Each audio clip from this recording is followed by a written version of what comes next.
Mikas, Kabanata 2.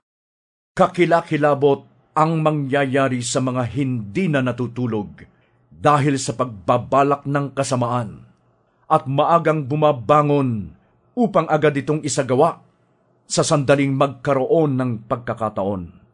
Kapag nagustuhan nila ang lupa ng may lupa, kinakamkam nila ito.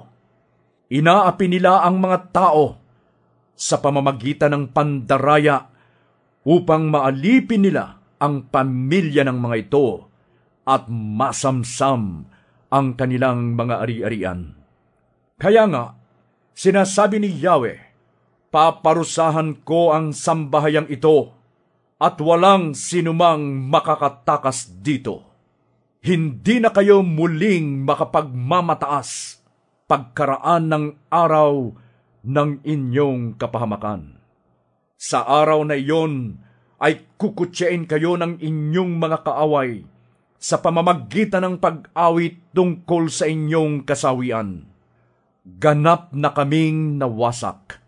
Inalis na ni Yahweh ang aming karapatan sa mga lupaing bahagi ng aming sambahayan at pinaghati-hati ang mga ito sa mga bumihag sa amin.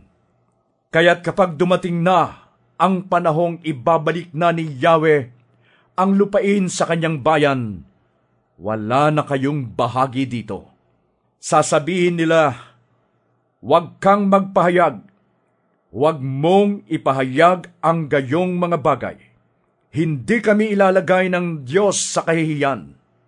Sa palagay mo ba'y hinahatulan ang sambayanan ng Israel? Ubus na ba ang pasensya ni Yahweh? Talaga bang magagawa niya yon? Hindi ba't mabait siya sa mga gumagawa ng matuwid?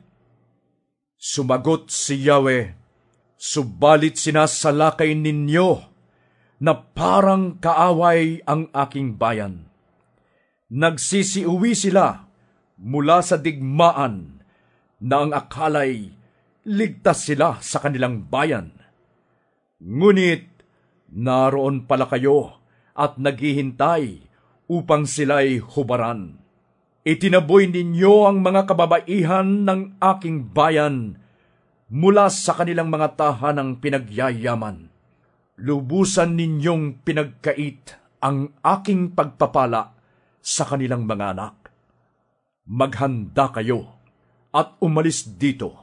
Hindi na ligtas ang dakong ito para sa inyo. Sinumpa na ng inyong mga kasalanan ang dakong ito at ito'y wawasakin. Ang gusto nilang propeta ay iyong nagpapahayag ng kasinungalingan at pandaraya at nagsasabing, sasagana kayo sa alak.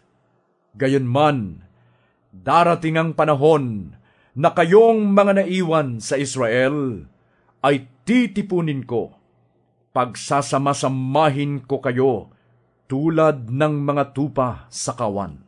Gaya ng pastulang puno ng mga tupa, ang inyong lupain ay mapupuno ng mga tao. Magbubukas ang Diyos ng daan para sa kanila at palalayain sila mula sa pagkabihag. Magtatakbuhan silang palabas sa mga pintuang lunsod at magiging malaya. Si Yahweh mismo na kanilang hari ang sa kanila'y mangunguna.